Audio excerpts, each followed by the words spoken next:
Sur la Torah Lamed Gimel, passage Dalet, page 16 dans la brochure.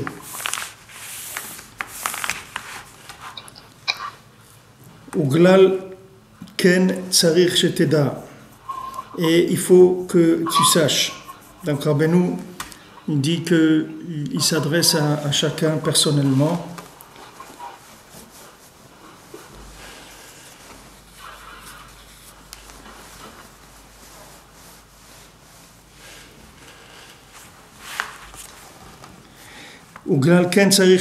Donc il faut que tu saches, comme il disait Rav Chaikin à la Vachalom, il disait ça, il faut que tu saches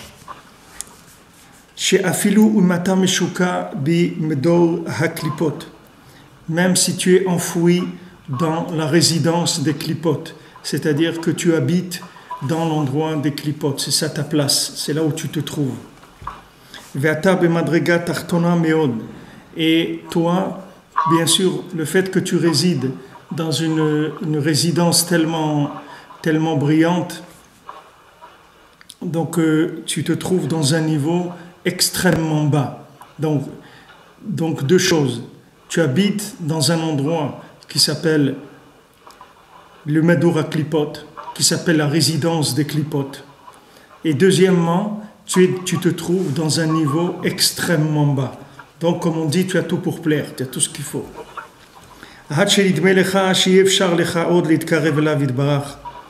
Jusqu'à que tu as l'impression que ça n'est plus possible pour toi de te rapprocher d'Hachem. Parce que tu t'es éloigné énormément de lui.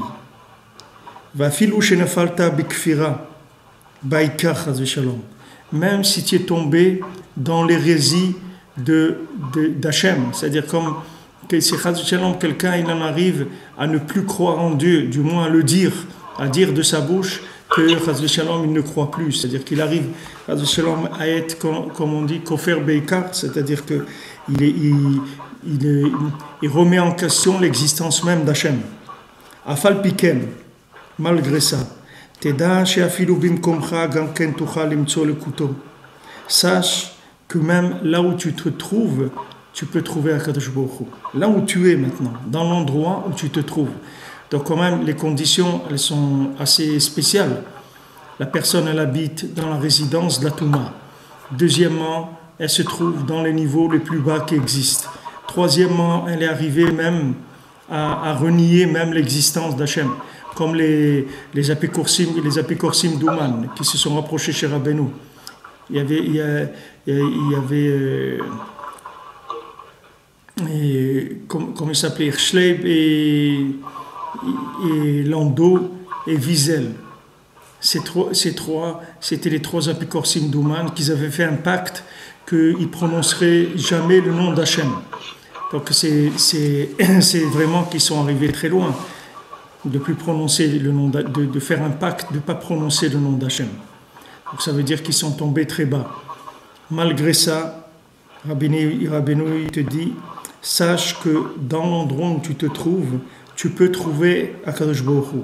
Ki hu yitbarach mechaye et hakol. Parce qu'Akadosh Baruch Hu, c'est lui qui donne la vitalité à tout. Comme shkatuv, ve'ata mechaye et kulam. Comme il est écrit, et c'est toi qui donnes la vitalité à tout. Umisham ata yachol yitdabek bo yitbarach. Et de là où tu te trouves, tu peux t'accrocher, tu peux t'attacher à Hachem. Velashuv elav bitshuva shlema. Et arriver à faire tshuva complète. Kile rocheka hi mimcha. Parce que c'est pas loin du tout de toi. Et là, chez Bimkomcha Hacham Rabo al-Vushim. Il y a beaucoup de vêtements, il y a beaucoup d'écrans, il y a beaucoup de paravents, mais c'est pas loin. Qu'est-ce que c'est la différence entre les paravents et que c'est loin? Quelle est la différence entre le fait qu'il y a des paravents et le fait que la chose est loin? Le fait que la chose est loin, ça veut dire que maintenant, il y a besoin de faire quelque chose pour y arriver, c'est-à-dire de se déplacer. Or, le problème qu'il a maintenant, lui, c'est qu'il ne peut pas se déplacer. Il est comme le rigueur, il est comme celui qui n'avait pas de jambes, le maasé de celui qui n'avait pas de jambes, l'infirme qui n'avait pas de jambes. Alors lui, lui ne peut pas se déplacer. Il ne peut pas se déplacer, lui, la seule chose qu'il peut faire, c'est de rester assis dans le carrosse. Et maintenant, quand on vient, on lui enlève les chevaux, alors il reste assis dans le carrosse. Et quand il ne peut plus, alors il se jette par terre, en dehors du carrosse, et il commence à ramper et à manger de l'herbe. D'abord, il mange de l'herbe autour de lui. Après, il commence à ramper avec les coudes. Et il va manger de l'herbe un peu plus loin. Jusqu'à ce qu'il arrive un jour où il a trouvé le diamant qui va l'emmener aux quatre coins du monde et qui va lui permettre de se réparer, non seulement à lui, mais de réparer le monde. Parce que grâce à lui, c'est le monde entier qui va être réparé. Maintenant, qu'est-ce qu'il a, ce rigueur-là? Il n'a pas de jambes. Qu'est-ce que ça veut dire quelqu'un qui n'a pas de jambes? Ça veut dire qu'il n'a pas de malroute, il n'a pas de pouvoir. Le pouvoir, il est dans les jambes, puisque les jambes, c'est ce qui permet de se déplacer sur terre, c'est le mouvement. Maintenant, celui qui, si on lui dit, tu sais, Hachem, il est loin de toi, mais si tu veux, tu peux aller le chercher. Alors maintenant, si vous dites ça à quelqu'un, il ne va pas y aller. Pourquoi il ne va pas y aller? Parce qu'il ne peut pas se déplacer. C'est trop loin pour lui. Il n'a pas de pouvoir pour se déplacer.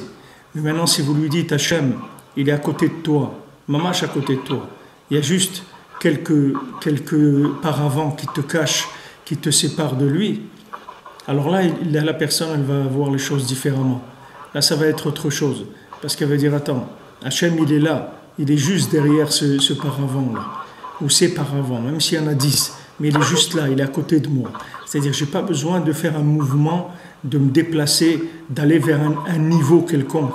C'est là où je suis, c'est là où je suis, où je me trouve.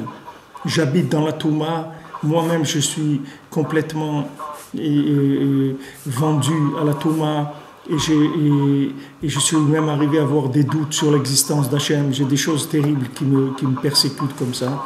Il faut savoir que Hachem, il est à côté de toi, mamash, même si tu es comme ça. Il ne faut pas croire que ton état change quoi que ce soit à la proximité d'Hachem. La proximité d'Hachem, elle est là. Seulement, il y a des choses qui cachent. Il y a des écrans, il y a des rideaux, il y a des vêtements, il y a des déguisements. Il y a beaucoup de choses qui te cachent d'Hachem, parce qu'Hachem ne peut pas se manifester à toi de façon évidente. D'une part, de par l'endroit dans lequel tu habites, que c'est un endroit où Hachem ne peut pas se révéler, sinon il va alimenter les clipotes, ou bien il va détruire le monde.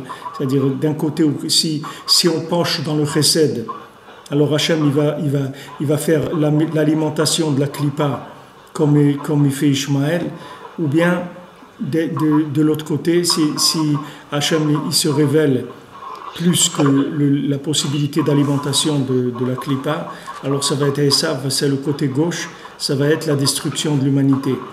Alors que ça soit d'un côté de la perdition du monde par le rov des chassadim, ou la perdition du monde par le rov des gvorot, par une rigueur trop forte, Hachem il est dans l'impossibilité, pas de son côté à lui, de l'impossibilité par rapport au plan qui s'est fixé, qui est d'aimer le monde et d'aider chacun à se rapprocher de lui. Il est dans l'impossibilité de faire quoi que ce soit de plus que la révélation derrière des rideaux, derrière des écrans. Donc il va être là, derrière un écran. Et chacun, là où il est, même s'il se sent paralysé, il sent qu'il ne peut rien faire. Il y a toujours un peu d'herbe autour de lui. C'est vrai que c'est amer, c'est vrai que l'herbe c'est amer, c'est pour ça qu'on mange du maror le soir du Seder. Pour ça que Rabbeinu l'a raconté, le maasé du Germanie, le maasé de l'allemand, d'un non-juif allemand qui était avec un juif, et que le soir du Seder, le juif il a dit ce soir, il lui a dit tu sais, ce soir les juifs ils invitent pour le Seder, alors viens on va à la synagogue, comme ça tu vas faire un bon repas.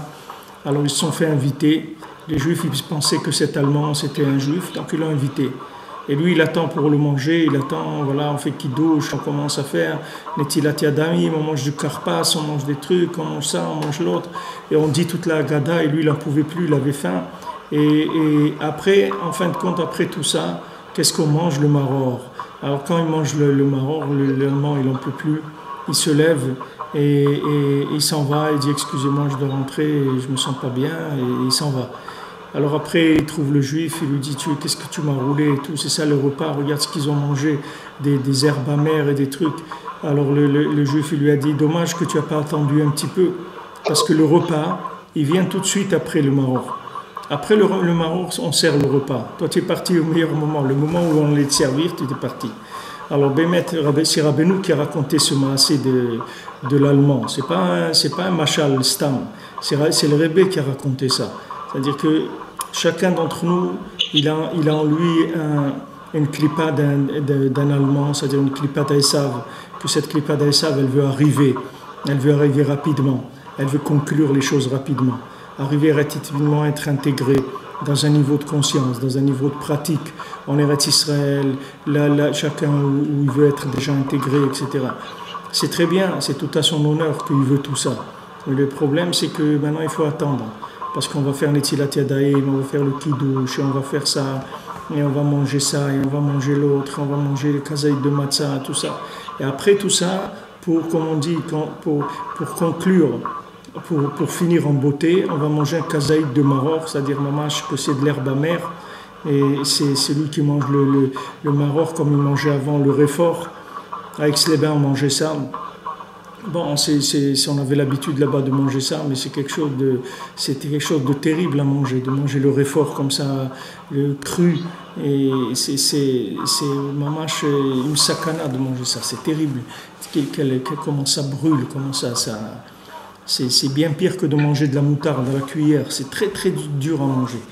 Et après ça, il y a le repas. Après ça, il y a Shulchan Orech. Voilà, on va maintenant poser la table et on y va, on peut faire la Seuda. Maintenant, dans la vie de chacun, c'est la même chose. Il faut qu'il sache que quand il a des moments d'amertume, des moments de difficulté, en général, c'est la conclusion, c'est la fin de toutes les misères qu'il a pu passer dans sa vie. Quand dans un domaine, il attend une Yeshua, il faut qu'il sache que le moment où ça va être amer, c'est le moment où il est le plus près pourquoi c'est amer? Parce qu'il a commencé à se battre contre les clipotes, il a commencé à se battre contre les écrans, et de dire non Hachem, je sais que tu es là, je sais que tu es à côté de moi, je le sais. Maintenant j'ai des difficultés de parler à ça, difficultés de ça, mais tout ça c'est les clipotes qui me font ça. Mais moi je sais que tu es là et que tu n'attends qu'une seule chose, c'est de me donner tout le bien qu'il y a dans le monde. Je le sais et j'ai Emouna Shlema, j'ai une confiance totale en toi, que c'est ça que tu veux me donner. Seulement, là où je me trouve, je suis conscient qu'il y a beaucoup de choses qui me séparent de toi, parce que j'habite et je réside dans la Klippa, et moi-même, je suis à un niveau très bas. Et je suis arrivé même, Chas v'Shalom, à douter de ton existence. Alors tout ça, ça m'amène cette amertume-là. Mais une fois que cette amertume, elle va passer, comme Rabbeinu dit que le derrière du Shalom, c'est de s'habiller dans l'amertume, dans le mara. C'est pour ça que quand Hachem il a donné le Shabbat au Ham Israël, il l'a donné dans une ville qui s'appelle Mara. Mara, ça veut dire amer. C'est-à-dire c'est là où il a donné le Shalom. Parce que Rabbeinu dit, derrière Shalom, nitlabesh b'merirut. En général, le Shalom, il s'habille dans quelque chose d'amer. C'est-à-dire il prend la forme de quelque chose d'amer. Il a un vêtement amer. Parce que c'est le dernier vêtement avant d'arriver au Shalom. C'est-à-dire quand une personne, elle touche les moments amers de sa vie, c'est-à-dire qui sont mamash insupportables, que ce soit au niveau spirituel de sa Avodat Hashem, au niveau de la Parnassa, au niveau de son Shalom Bayit, au niveau de ses enfants, au niveau des rapports avec ses parents, avec ses enfants, avec tout. Là où la personne elle évolue, quand elle arrive à des moments amers, il faut savoir que ces moments amers, c'est la préparation du Shalom. C'est-à-dire que c'est ça qui va amener la Géoula Shlema. C'est-à-dire que cette amertume-là, c'est la dernière ligne droite avant la Yeshua. Seulement là, c'est là où on a besoin d'aide, c'est là où on a besoin d'encouragement, c'est là où on a besoin de clairvoyance, on a besoin de quelqu'un qui soit en dehors de tout ça pour nous le dire. Parce que quand on est dedans, on est vraiment dedans. On n'est pas en train de faire semblant. Quand quelqu'un il est en train de souffrir de son Shalom Bayit, il est en train de souffrir de sa Parnassa ou autre, il souffre mamash, c'est pas un dimion, c'est pas quelque chose qui est un fantasme, il est mamash en train de souffrir. Mais cette souffrance-là, il faut savoir que c'est la dernière étape avant d'arriver à la Géoula. Donc il y a cette souffrance, et après cette souffrance, il y a Shulchan Aruch, c'est-à-dire la table servie. Shulchan Aruch, ça veut dire la table est servie, il n'y a rien à faire, tout est prêt. Hachem est là et tout est prêt.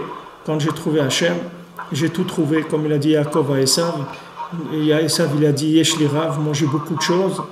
Et Yaakov, il a dit moi j'ai tout. Moi j'ai pas beaucoup, moi j'ai tout. Pourquoi? Parce que j'ai Hachem, alors j'ai tout. Maintenant, Rabbeinu nous dit Misham ata yachol idabek bo itbarach. Et de là où tu te trouves, tu te peux t'attacher à Hachem. Velashuv elav bitshuva shlema. Et tu peux faire tchouva complète, totale. Maintenant, on ne parle pas d'une tchouva un peu light et tout. On parle d'une tchouva shlema, c'est-à-dire mamash, tout réparé, toutes les avérotes, c'est devenu de mitzvot, tout est devenu extraordinaire. Kilo rechoka imimcha, parce que c'est pas loin de toi. Et là, chez Bimkomcha, Shamraboua Levushim, que l'endroit où tu te trouves, il y a beaucoup de séparation, il y a beaucoup de vêtements. Mais c'est pas loin du tout de toi, c'est juste à côté de toi, mamash, juste à côté de toi. Alors passage He, Vekolma chez Adam holer mi madrega le madrega. Et chaque fois qu'un homme il évolue d'un niveau à un autre, mitkarev yoter el Hashem itbarach, il se rapproche plus d'Akadosh Baruch Hu, ve'echol leda et Hashem itbarach be'avana yetera. Et il peut connaître Hachem avec une compréhension plus grande. Qui kolma shamadrega yoter eliona, parce que plus le niveau est élevé, nitma'atim halevushim v'atzimtzumim. Il y a une diminution des vêtements, une diminution des contractions. C'est-à-dire plus la personne elle progresse et plus on fait tomber les masques, on fait tomber les barrières qui l'empêchaient de voir Akadosh Baruch Hu. Et à ce moment-là, il se trouve plus proche d'Hachem. Et il peut avoir un amour de lui avec Hachem, avec un amour plus grand. C'est-à-dire que maintenant, il part d'un point de départ, que ce point de départ-là, c'est difficile parce qu'il est loin, parce qu'il habite dans la Klippa. Donc il est très loin. Maintenant, de là où il est, il commence à progresser, commence à travailler, à progresser, à faire des efforts. Il fait d'écouter les sortes du tzaddik, de faire Hitbodedut, de faire Shulchan Aruch tous les jours, de venir à Ouman Rosh Hashanah. Il fait ce que le tzaddik dit de faire et petit à petit il commence à avancer. Maintenant, chaque fois qu'il va avancer, ça va devenir plus facile d'un certain côté parce que les barrières elles vont tomber, c'est-à-dire qu'il va voir beaucoup plus la manifestation d'Hachem dans sa vie, il va voir la présence d'Hachem beaucoup plus dans sa vie. Maintenant quand Hachem il va se manifester plus, alors il va l'aimer plus et il va s'aimer avec Hachem. Pourquoi Rabbeinu emploie cette expression-là, il va s'aimer avec Hachem? Parce qu'il va s'aimer comme il est avec Hachem. Il va voir qu'Hachem il l'aime comme il est. Quand quelqu'un il reçoit une Yeshua, quelqu'un il avait besoin de payer son loyer, il n'a pas de quoi payer son loyer, il y a une Yeshua.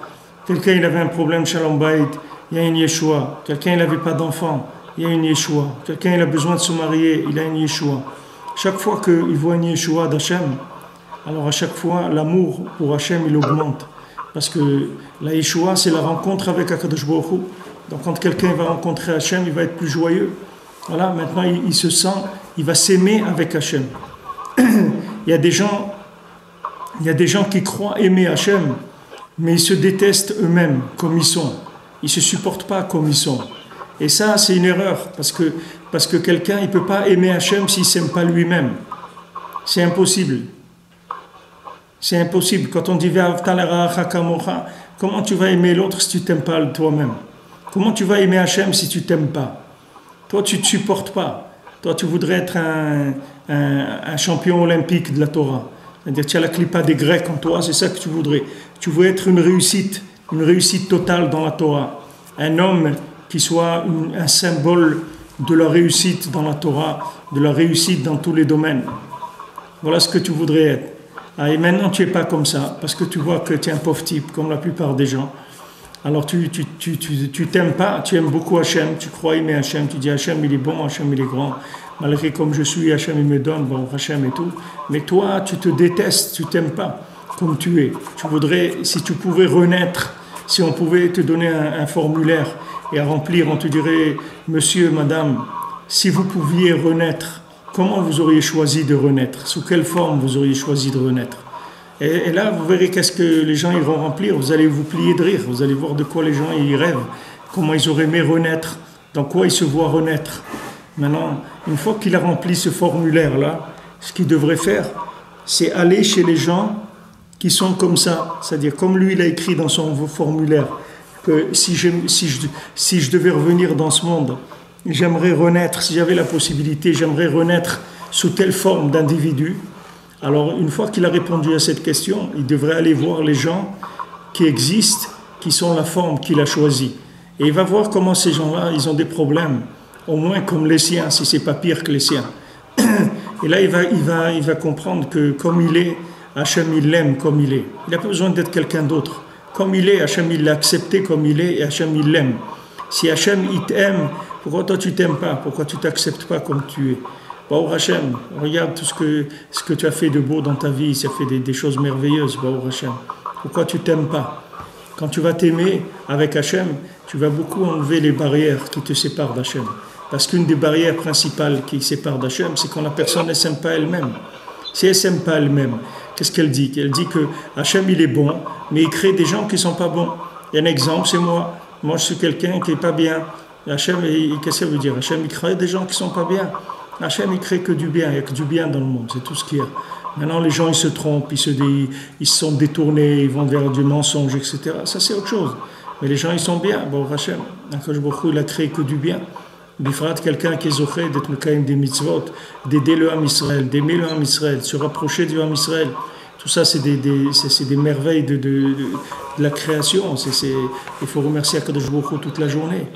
Quelqu'un qui fait 4 pas en Eretz Israël, il doit remercier Hachem toute la journée, qui fait des 4 pas et encore 4 pas en Eretz Israël. C'est des matanot niflaot. Quelqu'un, Baruch Hachem, il se marie, il a des enfants. C'est des cadeaux divins. Il doit être content de ça, Baruch Hachem. Ça veut dire que c'est quelqu'un de bien. Et Hachem, il l'aime. Donc maintenant, il doit s'aimer avec Akadosh Baruch Hu. Parce qu'il y a pas, on ne peut pas faire une division de dire moi j'aime Hachem, c'est sûr, mais moi-même, je ne m'aime pas. Parce que s'il se dit que lui, il ne s'aime pas, ça veut dire qu'il n'aime pas Hachem. C'est pas possible d'aimer Hachem et ses créatures, de ne pas les aimer. C'est-à-dire que quoi, Hachem, il crée des choses qui ne sont pas bien. Hachem, il crée que du bien. Donc maintenant, si quelqu'un, il se met à progresser, petit à petit, il va commencer à tomber des barrières. Ces barrières-là qui sont entre lui et Akadosh Baruch Hu, c'est-à-dire c'est des barrières qui sont des barrières uniquement de l'imaginaire. Ce n'est pas des vraies barrières. Parce que des barrières, il n'y en a pas à Béhémet. Hachem, il est là, il est avec toi, il est aux côtés de toi, peu importe comment tu es, Hachem, il est toujours avec toi. Mais il y a des barrières qui sont des barrières imaginaires. Ces barrières imaginaires, il faut les faire tomber. Comment on va faire tomber? On va progresser. Quand on va progresser, on va agrandir nos récipients. Quand on va agrandir nos récipients, on va pouvoir recevoir la lumière. Pour l'instant, on ne peut pas nous donner, on vient avec un petit dé à coudre, on peut nous donner que 2 centilitres de Kedusha, on ne peut pas nous donner plus. Une fois qu'on va passer du dé à coudre, on va faire un verre, après on va faire une bassine, après on va faire un tonneau, et après on va faire un fût, et après un réservoir, et après on va faire des kélim énormes. Et ces kélim-là, ils vont permettre de voir Akadosh Baruch Hu dans des kélim, dans des récipients. Aujourd'hui, c'est impossible que dans l'état où il est, on ne peut pas lui donner on peut pas lui faire voir des choses. Parce que si on lui montre des choses maintenant, il va se prendre pour le Messie. Il y a des gens à Yerushalayim, ils ont le syndrome de Jérusalem. Ils viennent à Jérusalem. Jérusalem, c'est une ville, il y a beaucoup de Kedusha. Il y a une intensité de lumière très très forte. Et il y a des gens qui souvent, ils dérapent un petit peu. Ils commencent à se prendre pour le Messie. Il y a 2 semaines, j'étais au Kotel, alors j'ai vu un monsieur qui est venu parler avec un petit bachour, un petit jeune homme qui avait peut-être 15 ans. Et un monsieur est venu parler avec lui. Et ça avait l'air de quelqu'un de tout à fait sérieux, normal. Il discutait avec lui, alors qu'est-ce que tu fais, etc. Et après, à la fin de cette discussion, qu'est-ce qu'il lui dit? Il lui dit, mais sache que moi je suis Mashiach ben David. Il lui dit le monsieur là. Et vraiment si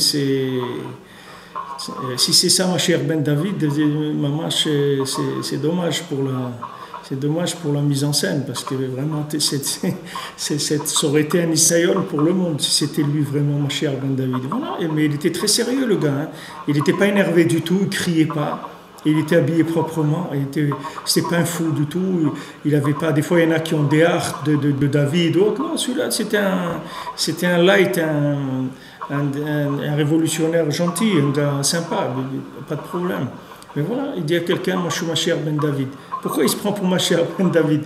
Parce qu'il n'a pas de kelim, c'est tout. Parce qu'il n'a pas de récipient. Alors la lumière, elle le sort complètement du contexte, elle le sort de la réalité des choses. Il se prend pour Mashiach ben David. Okay. Si ça lui fait plaisir, qu'est-ce qu'on peut faire? Mais ça vient du ribouille or. Le ribouille or, il fait que les gens, ils se prennent pour des choses qui ne sont pas béhémeth.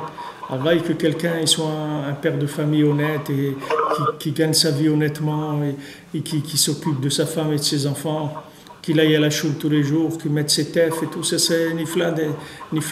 Qu'est-ce que quelqu'un est dans des madrigotes qui se prend pour Mashiach ben David? Alors il y a d'autres ça c'est encore quelqu'un, il le dit, mais il y en a plein qui en sont persuadés, mais ils ne le disent pas parce qu'ils disent il ne faut pas que je me révèle maintenant parce que les gens ne sont pas prêts encore à m'accepter, etc. Et il a un film mamage dans sa tête. C'est comme l'exemple que je vous avais raconté. Il y avait quelqu'un qui était dans un hôpital psychiatrique. Il avait une brosse à dents et cette brosse à dents, il avait attaché un fil et il tirait la laisse avec la brosse à dents.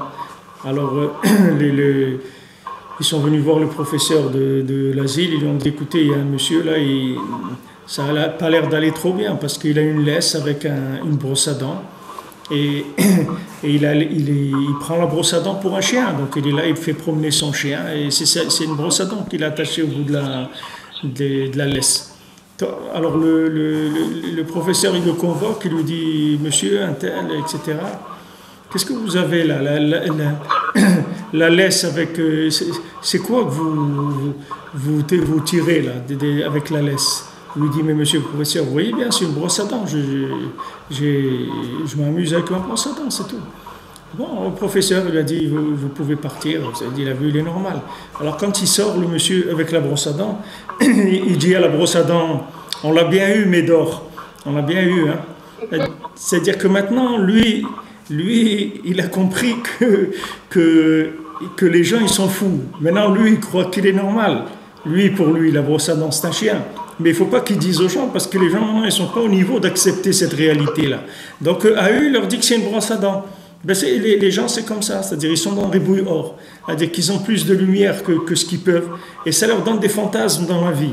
Là, je vous prends un exemple exagéré de Mashiach et des choses. Mais chacun, si je ne veux pas rentrer dans des détails pour pas risquer de toucher quelqu'un ou de blesser, mais chacun, il a qu'à chercher dans sa vie et il verra que tous les diminuantes qu'il a, tous les fantasmes qu'il a dans la vie, que tout ça, ça vient rien que du ribouille or, c'est tout. Alors que s'il se mettait à travailler tranquillement 6 heures par jour et faire sa tfila betsibour et apprendre à lire l'hébreu, combien de gens ils sont en Eretz Israël depuis des années, ils ne savent pas lire. Et ils veulent étudier la Gemara. Ils étudient la Gemara, mais lire l'hébreu, ils ne savent pas lire. Alors que quelqu'un il doit prendre un professeur. Ou quand quelqu'un il a le souhait d'avoir des enfants qui étudient la Torah, il faut qu'il s'assoie avec son fils et lui dire à son fils qu'il lui apprenne à lire. Il commence à apprendre à lire. C'est le début de la vie d'apprendre à lire le Lashon HaKodesh. Quelqu'un il apprend à lire le Lashon HaKodesh. Après, doucement, il apprend le Rashi. Après, il commence à faire un peu la paracha. Et voilà, petit à petit, il va avancer. Il va voir qu'Hachem, il est à côté de lui à chaque fois qu'il va avancer un peu plus. Il va voir qu'il y a Hachem à côté de lui. Et il y a des gens, ils ne veulent pas commencer avec ça. Eux, ils sont déjà dans la Gemara, dans des choses qui sont avancées, etc. Maintenant, vous lui mettez un livre, il ne sait pas lire, le pauvre.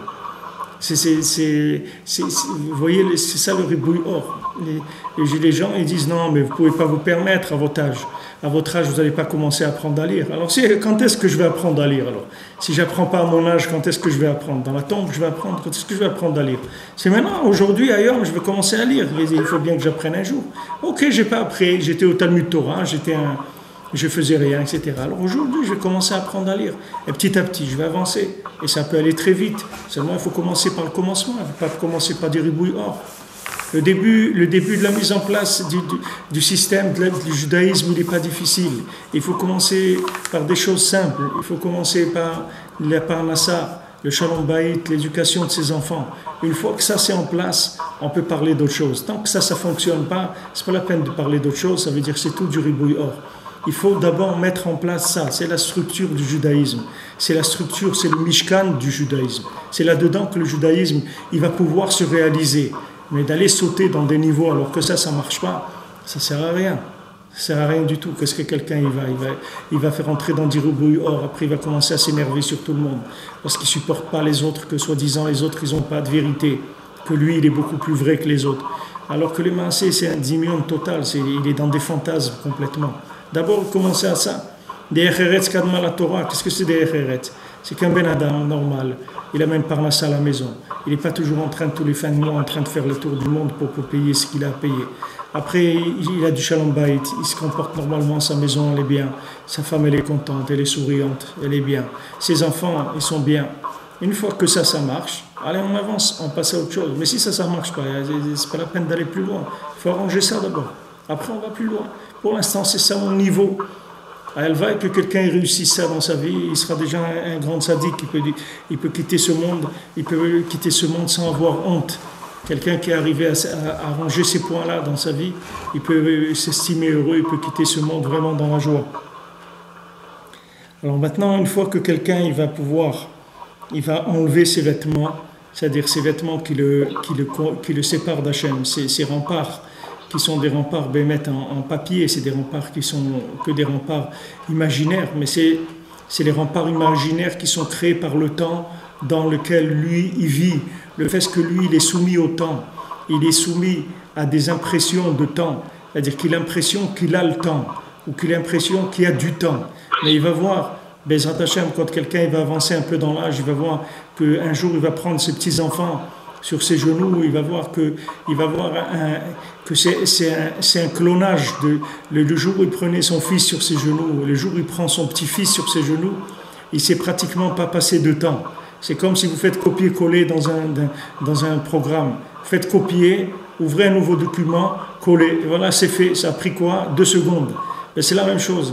Quelqu'un maintenant, il est zoché d'avoir un fils, et 20 et quelques années après, il a un petit-fils, il le pose sur ses genoux, ces 20 années-là, il va voir que c'est passé comme un clin d'œil. Parce qu'il n'y a pas de temps. Rabbeinu dit « En shum zman ba'olam klal », le temps, il n'existe pas. Seulement, vous fabriquez le temps, la personne, elle fabrique le temps par son attache à la consommation, par son attache au plaisir, par son attache au kavod, par son attache à l'argent, par son attache à tout ce qui est le profit. Tant que quelqu'un il veut prendre de ce monde, alors le temps existe. Le jour où il veut donner, le temps il n'existe plus. Le jour où il se dit, moi, je vais commencer à donner, je ne vais plus prendre. Ça y est, je veux donner. J'ai une belle assiette devant moi, du bon manger, Baruch Hashem. Mon fils, il vient, prends. Quelqu'un, il vient, prends. Non, mais toi, tu ne vas pas avoir assez. Non, moi, ne te fais pas de soucis, prends. Il a du plaisir à donner plus que ce qu'il a à prendre. Alors cette personne-là, elle sort du temps. Non seulement elle sort du temps, mais comme Rabbeinu rapporte dans Sibur HaMaasiyot, dans les 7 mendiants, ça devient un fournisseur de temps pour l'humanité. C'est-à-dire que lui, il peut donner du temps à la source, il peut faire exister le monde. Grâce au chassadim qu'il fait, quand il fait des vrais chassadim, des chassadim de Emet, c'est-à-dire vraiment du chesed, sans être intéressé du tout par quoi que ce soit, il n'attend rien du tout de ce chesed qu'il fait. À ce moment-là, non seulement il sort du temps, mais ça devient lui-même un fabricant de temps. Lui-même, il fournit du temps au monde. C'est-à-dire, qu'est-ce que ça veut dire qu'il fournit du temps? Il donne au monde la possibilité de continuer à exister dans les conditions telles qu'elles sont aujourd'hui. Rabbi Nathan, il a dit de la même manière que la première Géoula, elle était à Chatzot, la Géoula aussi à Harona, elle va faire par les Juifs, elle va se faire par ceux qui se lèvent à Chatzot. Ceux qui se lèvent à minuit, c'est grâce à eux qu'il va y avoir Géoula Harona. Pourquoi? Parce que quand quelqu'un il se lève et il pleure sur la destruction du temple, sur la destruction du Ham Israël, quand quelqu'un il voit qu'est-ce qui se passe aujourd'hui dans le Ham Israël, dans quel état le Ham Israël il se trouve, avec qui le Ham Israël il se marie, avec où il est le Ham Israël, dans quel niveau il est, alors Bémet, il y a de quoi se lever la nuit, il y a de quoi pleurer, de dire c'est quoi, on est arrivé où? On est arrivé où? Ribono shel olam, où est-ce qu'on est arrivé? Ta maison elle est détruite, tes enfants ils sont en train de se détruire complètement, où on va aller? Où est-ce qu'on va comme ça? Celui qui se lève à ce moment-là, qu'est-ce qu'il fait? il console Akadosh Baruch Hu. Quand il console Akadosh Baruch Hu, alors le Beth Amikdash il se reconstruit. Comme c'est écrit que tout celui qui se lève à Chatzot, il est zoré de voir la reconstruction d'Yerushalayim. C'est pas il pourra voir un jour. Il la voit maintenant, la reconstruction de Jérusalem. Pourquoi? Parce que ça devient un fournisseur de temps. C'est-à-dire que lui, il donne la miséricorde, il fabrique de la miséricorde. Hachem, quand il voit des gens qui viennent le consoler sur la destruction du temple, il dit alors bon, il y a quand même des gens, il y a quand même des gens que ça intéresse, la reconstruction du temple. Il y a des gens quand même qui sont malheureux que ma maison est détruite. Alors pour ça, allez, Akadosh Baruch Hu, il est marich af. Akadosh Baruch Hu, il étend plus sa colère et il dit voilà, il dit bon, on va leur donner du temps. Il leur faut du temps encore. Il leur faut du temps pour qu'ils comprennent ce qui se passe, etc. Laissons-leur le temps de réaliser ce qui se passe. Mais ce temps, il est fabriqué par des gens qui se lèvent à Chatzot, parce que ça s'appelle du chesed de Emet. Quelqu'un qui se lève chez lui à Chatzot, il fait son tikkun Chatzot, il allume une petite bougie pour l'âme Israël, il fait un pidyon pour l'âme Israël. Rabbeinu dit que la kimat Chatzot, que celui qui se lève à Chatzot, c'est un pidyon, c'est un rachat. C'est un rachat avec T à la fin, c'est un rachat véritable. C'est-à-dire qu'il rachète des neshamot, il fait sortir des neshamot qui sont emprisonnés. Quand quelqu'un il va voir après 120 ans s'il avait écouté Rabbeinu, s'il était sorti de son lit à Chatzot, s'il avait fait Tikkun Chatzot, combien de gens il aurait pu libérer des prisons de démence, de folie dans laquelle ils sont. Combien de foyers il aurait empêché de se détruire par des divorces. Combien de gens il aurait empêché de tomber dans la clipa. C'est une guerre, il ne faut pas croire que on est dans une partie de plaisir. C'est une guerre entre la Kedusha et la clipa. Mais c'est une guerre. Chacun à qui est-ce qui va en prendre le plus? Qui est-ce qui va dévorer le plus de gens? Maintenant, quand quelqu'un il se lève à Chatzot, il fait un pidyon amiti. C'est-à-dire, il va, son éveil à Chatzot, c'est pour sauver des gens. Il le dit à Kadosh Baruch Hu, voilà, je me lève maintenant, je demande à Hachem, cette personne-là, mon frère, ma soeur, mon cousin, celui-là, mon oncle, mes parents, cette personne, celle-là, Anna Hachem, sauve-les, ne laisse pas tomber. Ne laisse pas tomber. Hachem, fais-les sortir. Cette Kimat Chatzot là, c'est un pidyon. C'est Rabbeinu qui le dit. C'est pas maintenant quelqu'un, vous lui donnez de l'argent, il va vous faire un pidyon. Ça, c'est le Rebbe, c'est un pidyon du Rebbe Mamash. C'est le Rebbe qui dit quand tu te lèves à Chatzot, c'est un pidyon. C'est-à-dire tu rachètes le monde, tu fabriques du monde. Pourquoi? Parce que la Nekudat Chatzot, qu'est-ce que ça veut dire Chatzot? Ça veut dire c'est minuit. Minuit, c'est ni un jour, ni l'autre. Nous, Béhémet, on fait commencer le jour à la sortie des étoiles, oui. Quand la nuit arrive, c'est là où le lendemain commence. Mais les goïms, eux, ils font commencer le jour à minuit. D'accord? À minuit, c'est la date du lendemain. Pourquoi maintenant ils ont conçu cette chose-là de minuit? Pourquoi ils n'ont pas fait à midi, à 6 heures du matin, 6 heures du soir? Pourquoi ils ont fait à minuit? Parce qu'à minuit pile, c'est ni la veille ni le lendemain. C'est-à-dire c'est un moment qui est au-dessus du temps. Comme on fait quand on fait les nigunim qu'il y a le soir de Pessah dans la Haggadah, il y a la même chose qu'il y a les nigunim de Chad Gadia, tout ça. Il y a un nigun là-bas où on dit Asherhu lo yom velo laila, c'est-à-dire que Karev yom, on dit à Kadosh Baruch Hu, rapproche ce jour, que ce jour-là, il est ni jour ni nuit. C'est-à-dire un jour où c'est ni le jour ni la nuit. Ça veut dire un jour il n'y a pas de temps dans ce jour-là. Que ce soit un jour dans lequel il n'y a plus de temps. Alors maintenant, quand quelqu'un y rentre dans ce moment-là, que ce moment-là, il est au-dessus du temps, il s'appelle minuit. C'est-à-dire qu'il est ni jour ni nuit. C'est au-dessus du temps. Alors là, il permet de venir et de piocher des gens, de les faire sortir. Tous ces gens qui ont été pris par les vicissitudes du temps, tous ces gens qui se sont perdus dans les vicissitudes du temps, il est venu, il les a éclairés, il les a fait sortir. Tout ça uniquement parce qu'il est sorti de son lit à Chatzot, c'est tout. Il est sorti de son lit à Chatzot. Chatzot, ça se calcule par 6 heures après la sortie des étoiles. Aujourd'hui, on est en Israël, c'est à 2h moins 10, Chatzot, la nuit. Vous prenez l'heure de la sortie des étoiles, plus 6 heures, et ça dure 2 heures de montre en main. C'est-à-dire en Eretz Israël, ça dure de 2h moins 10 à 4h moins 10. Tout ce Zman-là, il s'appelle Zman Chatzot. C'est-à-dire ce Zman-là, il peut débloquer l'humanité entière, il peut débloquer le monde. Maintenant, quelqu'un, il ne veut pas croire ça. Quelqu'un, il pense que les gens, ils veulent pas prendre, parce que les gens, ils veulent pas prendre leurs responsabilités, que comme ils sont, ils peuvent arriver à faire des grandes choses, comme ils sont là. Mais seulement, il faut faire ce que le Rebbe dit de faire, ce que les tzadikim ils disent de faire. Il ne faut pas faire ce que nous, on a envie de faire. Il faut faire ce que les tzadikim ils disent de faire, parce que c'est là où elle est la Yeshua. La Yeshua, elle est dans ce que les tzadikim nous demandent de faire. C'est là où il y a la Yeshua, parce qu'ils sont en haut, ils voient exactement ce qui se passe. Donc, quand le tzadik il donne un conseil, ce conseil-là, il faut appliquer parce que ce sont des choses qui sont, Baruch Hashem, qui marchent. Alors Rabbeinu dit ici qu'à chaque fois qu'il veut ça, il va se rapprocher, il va comprendre qu'il y a Hashem. Et il va comprendre Hashem plus. Il va comprendre plus qu'est-ce que c'est l'infini. À chaque fois, il va avoir des concepts qui viennent de l'infini. Il va s'approcher à chaque fois un petit peu. À chaque fois, maintenant, chaque concept qu'il va avoir, ça va faire tomber des masques, ça va faire tomber des écrans. Quand quelqu'un dit « Ah, maintenant je comprends ».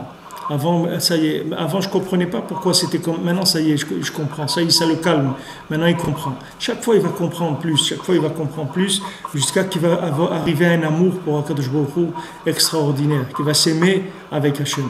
Que comme il va s'aimer parce qu'il sait que Hachem, il l'aime comme il est.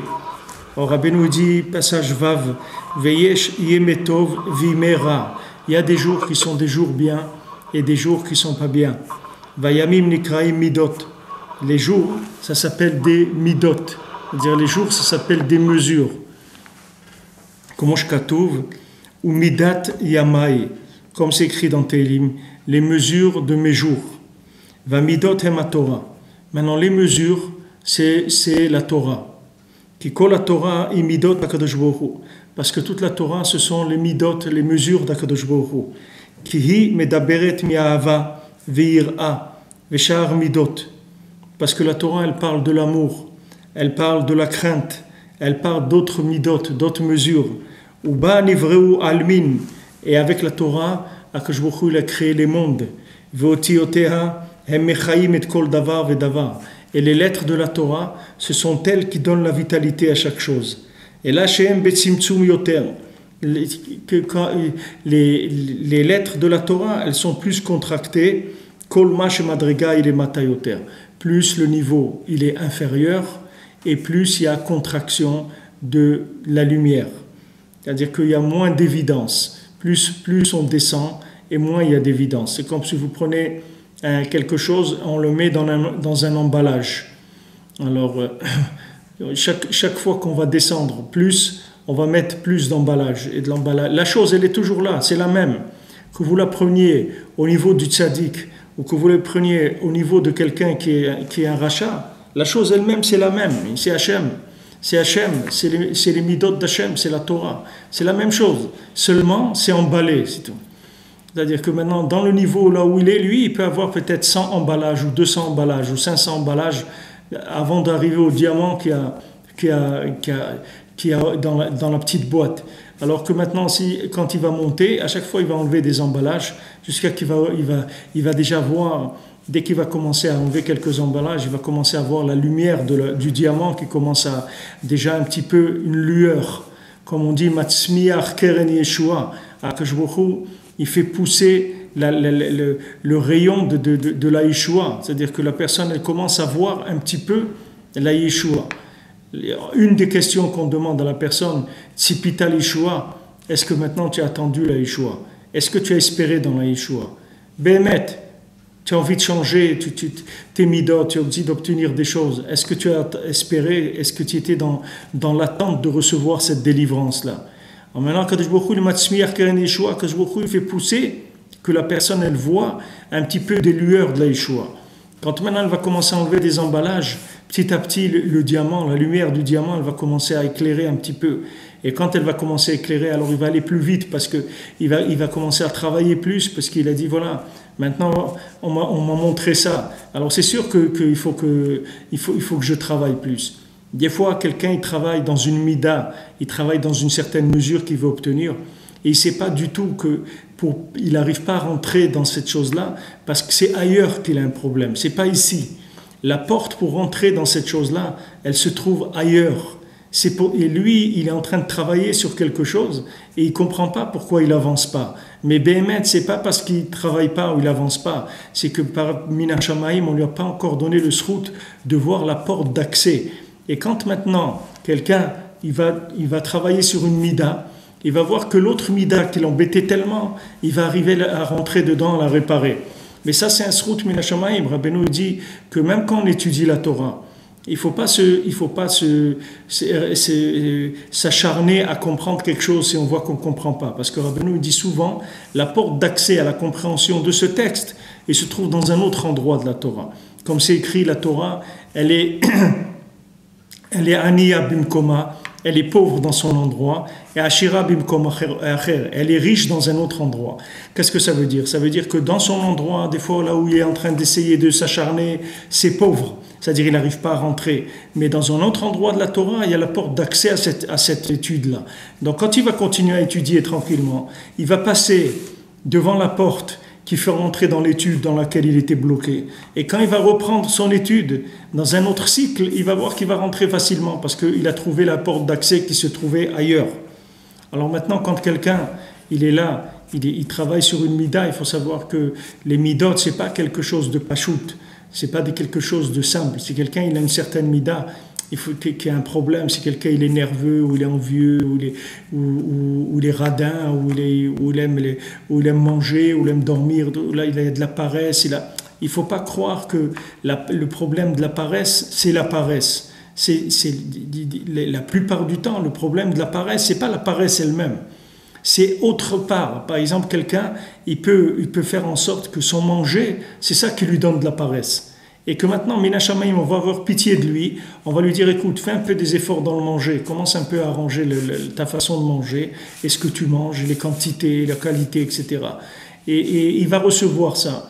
Et il va voir, Pitom, il va commencer à travailler un petit peu sur la nourriture, et il va voir qu'il est moins paresseux. Il ne va pas comprendre. Parce qu'on ne peut pas comprendre. Rabbeinu dit que les midot, c'est des sacs de nœuds. Vous ne pouvez pas comprendre comment ça marche. Vous ne pouvez pas comprendre. Elles sont toutes liées. C'est comme les sphirotes. Vous ne pouvez pas comprendre comment une sphira, elle marche toute seule. Parce qu'une sphira, elle n'est pas toute seule. Elle est liée avec toutes les sphirotes. Donc vous ne pouvez pas comprendre maintenant. Ce sont des montages hyper complexes, les sphirotes et les midot de chacun. Chacun il a des sphirotes et des midot qui sont très compliqués dans les montages. Justement, le fait qu'elles sont toutes liées, alors il peut pas savoir que maintenant, le fait qu'il n'a pas l'accès à la mida sur laquelle il est en train de travailler, c'est parce qu'il y a une autre mida qui bloque. Et quand il va travailler dans l'autre, il va voir que c'est celle-là qui va s'ouvrir. Que l'autre, les maasé, c'était un moyen, c'est tout. C'était un moyen. Comme Rabbeinu, quand il était dans le bateau pour aller en Eretz Israël, qu'il y avait la fuite, il y avait un trou dans le bateau.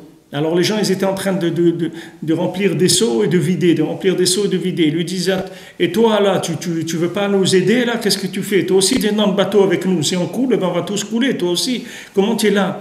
Alors Rabbeinu leur a montré l'endroit où il y avait un trou. Et ils ont été là-bas, ils ont pris la peau d'un animal, et ils ont mis sur le trou, ils ont cloué, et il n'y avait plus d'eau qui rentrait, ils n'ont plus besoin de vider les seaux. Alors maintenant, le tzaddik, toi tu vois qu'il y a plein d'eau, tu es en train de travailler, vider des seaux, et le tzaddik il dit, regarde, c'est pas là le problème c'est pas l'eau, le problème c'est que tu as un trou, et le trou il est là-bas, il va te montrer où il est le trou. Et quand tu vas réparer ce trou, tu vas voir, putain, il n'y a plus d'eau dans le bateau. Tu ne vas pas comprendre, alors que toi, tu étais en train de t'épuiser à vider l'eau du bateau. Il faut beaucoup prier pour que Akadosh Baruch Hu il donne la miséricorde à chacun, qu'il ait pitié de lui pour lui montrer d'où ils viennent ces problèmes. C'est-à-dire d'où le problème qu'il a, où elle est sa racine. Sa racine, la plupart du temps, elle n'est pas dans le problème lui-même.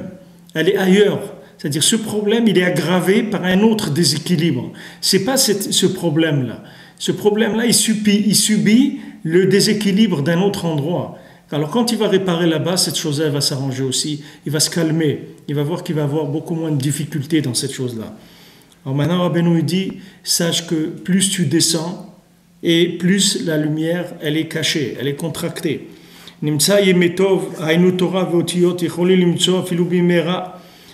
les jours de bien, c'est-à-dire les bons moments, c'est-à-dire la Torah et les lettres de la Torah, on peut les trouver même dans les jours qui ont l'air apparemment des jours qui ne sont pas bons.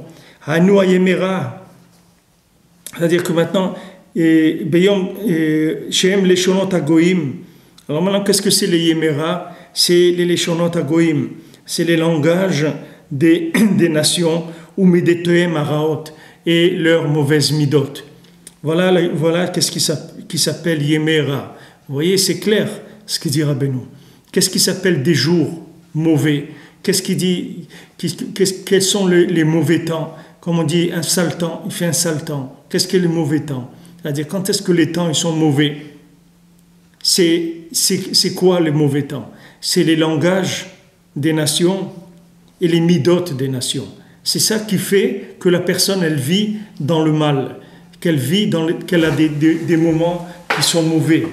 Les moments mauvais, ils viennent de la façon de véhiculer dans la communication par le langage et du comportement. Quand on copie le langage des nations et quand on copie le comportement des nations, c'est ça qui s'appelle les Yemera. C'est-à-dire que maintenant, c'est ça qui enfouit la personne dans des concepts de temps qui deviennent très très difficiles. C'est-à-dire que le temps, il devient très long, le temps, il devient très épais. C'est-à-dire les concepts, ils deviennent lourds, très très lourds. La personne, elle a beaucoup de difficultés à sortir de ça.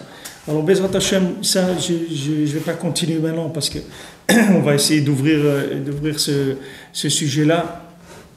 On en a déjà parlé, mais ici, Rabbi Nathan, il ouvre avec des mots qui sont des clés. À chaque fois, on voit Rabbi Nathan, quand il a fait le Kitsour, ça c'est le Kitsour de la Torah, comment Rabbi Nathan, il fait un résumé, et dans le résumé, il vous révèle la Torah plus que Rabbeinu, il a dit dans la Torah elle-même. Ça aussi, ça fait partie de ce qu'on est en train de dire dans cette